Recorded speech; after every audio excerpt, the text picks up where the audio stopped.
mwisho, sio kwa umuhimu, Mheshimiwa Waziri Mkuu,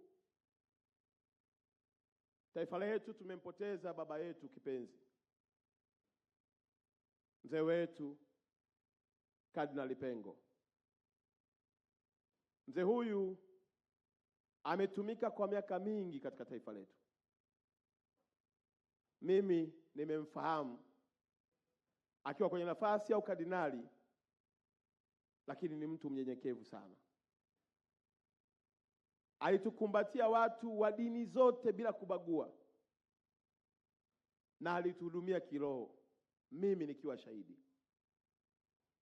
Na hata nilipopata nafasi ya kuwa mkuu wa mkoa hapa, Mheshimiwa Waziri Mkuu, Kardinali Pengo alisafiri pamoja na uzee wake kuja kuniombea dua mtoto wake ili nifanye kazi njema iliyonipa kibali na baraka hatimaye kuchaguliwa kuwa mbunge wa jimbo hili la Arusha.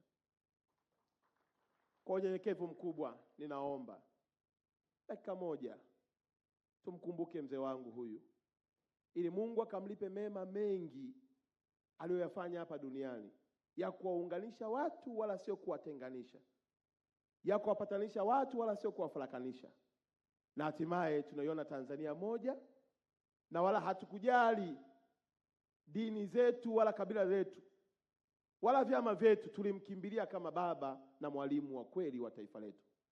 Mheshimiwa Waziri Mkuu, kwa idhini yako naomba tusimame dakika moja, a moment of silence, tukitambua mchango wake na uwepo wake, ili siku tutakayokwenda kumhifadhi ya tarehe 28.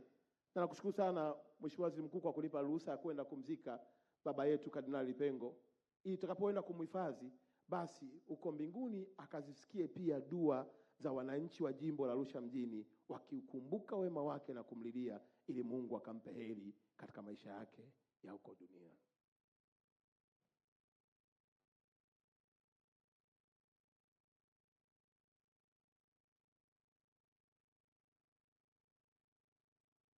Bwana alitoa na Bwana ametwaa, jina la Bwana libarikiwe. Pumzika kwa amani baba yangu Kardinali Pengo. Arusha oye! Naomba tumshangilie kwa makofi mengi Mheshimiwa Paul Christian Makonda, mbunge wetu wa jimbo la Arusha mjini.